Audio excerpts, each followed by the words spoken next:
Əxlaq dinimizdən gəlir. Dedim bunu. Aha. Mən də sizə sual verirəm. Bu din Azərbaycana gəlməmişdən qabaq bu bölgənin insanları əxlaqsız idi. Xeyr. Demək ki, dindən gəlmir əxlaq, düzdür? Sən hisslə danışığı, əməli eyni tutma. Qardaş, birincisi, sən özün dedin ki, dindən gəlir əxlaq. Mən də sənə sual verirəm. Ay qardaş, o bizə nə mənadır? O bizə nə mənadır? Nə mənam? Ay sual verirsən, yoxsa bilərəkdən deyirsən onu? Yox, sual verirəm, açıqla görə. Ay, deməli bilmirsən ki, sual verirsən? Hə, bilmirəm. Ay, mən də sənə izah etməyə çalışıram. Peyğəmbər sallallahu əleyhi və səlləm bizə nəyi öyrədir? Ən azından İslamdan başın çıxır da, bizə nəyi öyrət nəsihət edib? 4 arvad almağı, cariyə saxlamağı, qadına şiddəti, qadına istismarı, az yaşlı qızlar almağı, məsələn 9 yaşında, 6 yaşında almağı. Qadına şiddət? Xoş gördük əziz dinləyicilər. Bugünkü podkastımızda yenə həmin o məşhur qonağımız, fəlsəfədən və tarixdən bir xəbəri olmayan, amma internetdən əzbərlədiyi şüarlarla özünü alim sanan ateist Çevikin kəşflərini masaya yatıracağıq.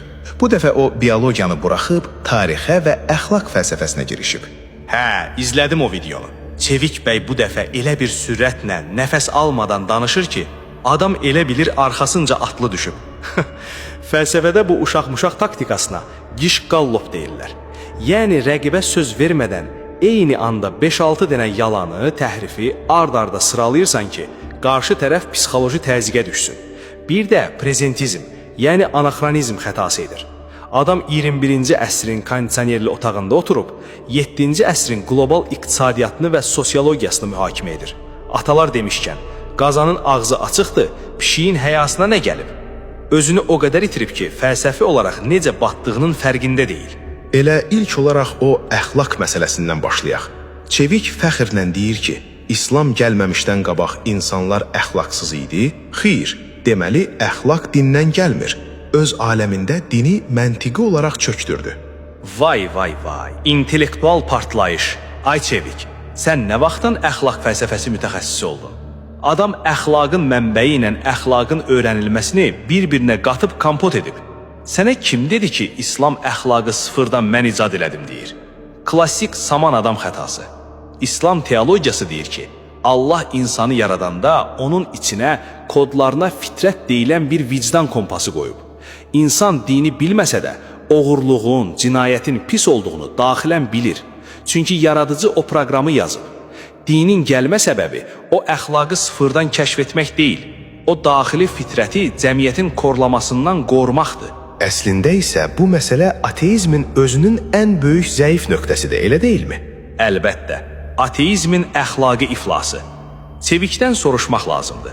Əgər sənin dediyin kimi yaradıcı yoxdursa, mütləq bir qanun qoyucu yoxdursa və sən sadəcə təsadüfi atomların birləşməsisənsə, sən hansı üzlə kiməsə əxlaqlı və ya əxlaqsız deyirsən? Materializmdə yaxşı və pis anlayışı yoxdur, sadəcə güclünün zəifi əzməsi var. Əgər Allah yoxdursa, Hitlerin milyonlarla insanı yandırması ilə bir ananın övladına şəfqət göstərməsi arasında fəlsəfi olaraq heç bir fərq yoxdur. İkisi də sadəcə atomların fərqli formada hərəkətidir. Çevik fərqində belə deyil ki, mühakimə yürütmək üçün Allahdan obyektiv əxlaq borc alır, sonra da dönüb dinə kafa tutur. Kasıbın olan qalanı bir fəlsəfəsi var, o da oğurluq çıxdı. Sonra keçir tarixi məsələlərə. 4 arvad almağı, yəni çox arvadlığı öyrədir deyərək İslamı istismarda günahlandırır. Ay bədbəxt, İslam poligamiyanı icad etməyib, məhdudlaşdırıb. Qədim Romada, Farslarda, Çində, elə ərəblərin özündə İslamdan əvvəl bir kişinin 50-100 arvadı olurdu. Qadının zərrə qədər hüququ yox idi. İslam gəlib bu heyvani xaosu kəsdi, limit qoydu və ədalət şərfi gətirdi. Quranda açıq-aydın yazılır ki, ədalətli ola bilməzsiniz, birinə yetinin. Çevik niyə demir ki, o dövrün reallığında qanlı müharibələrdə kişilər qırılırdı deyə minlərlə qadın dul, ac və yetim qalırdı? O qadınların fahişəliyə düşməməsi üçün təminatı olan kişilərin onlara rəsmi sahib çıxması, onlara miras verməsi sosial sığorta sistemi idi. 21-ci əsrdə sekulyar kişilərin 10 dənə məşuqə hüquqsuz olması normal sayılır, amma İslamın o qadınlara rəsmi ad və hüquq verməsi istismar olur. İkili standarta bax sən. Elə eyni anaxronizmi köləlik məsələsində də edir. Cariyə saxlamağı öyrədir deyir. Çevik elə bilir ki, 7-ci əsrdə BMT-nin insan haqları bəyannaməsi var idi. Ay cəhalət yuvası. Köləlik o dövrün qlobal bank və kapitalizm sistemi idi. Bütün dünyanın iqtisadiyyatı bunun üzərində dururdu.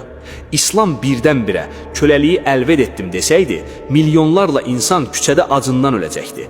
Buna görə də İslam bəşəriyyətdə ilk dəfə köləliyi mərhələli şəkildə ləğv etmə proqramı başlatdı. Oruç pozdun, qulu azad et. Andı pozdun, qulu azad et. Zəkat fondundan büdcə ayrıldı ki, gedin qulları satın alıb azad edin. Cariyələrin fahişəliyə məcbur edilməsini Quran qəti şəkildə haram qıldı. Ağasından övladı olan cariyə ümmül vələd oldu, yəni toxunulmazlıq qazandı və ağası ölən kimi tam azad oldu. Qərb qulları heyvan kimi alıb satankən, İslam onları sistemli şəkildə cəmiyyətə inteqrasiya edirdi. Və təbii ki, neo-ateistlərin ən sevimli, ən çox çeynədikləri mövzu Həzrət Ayşənin yaşı məsələsi. Çevik səsini qaldıraraq 9 yaşında, 6 yaşında qızları almağı öyrədir deyir. Bax, bu onların şahmat dedikləri, amma əslində özlərinin rüsvay olduqları yerdir. Çevik pasport sistemi ilə bioloji inkişafı ayrı edə bilmir. Sənaye inqilabına qədər bütün dünyada evlilik yaşı 18 rəqəmi ilə yox, bioloji yetkinliklə, yəni puberti ilə ölçülürdü. Qaynar iqlimlərdə qızların bioloji inkişafı çox erkən baş verirdi.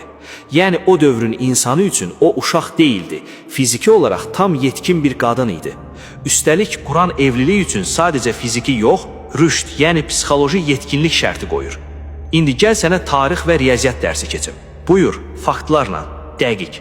Bütün mötəbər tarixi mənbələri yekdilliklə qeyd edir ki, Həzrət Ayşənin böyük bacısı Əsma ondan tam 10 yaş böyük idi. Peyğəmbər Məkkədən Mədinəyə köçəndə Əsmanın düz 27 yaşı var idi. Riyaziyyatı olan hər kəs hesablasın.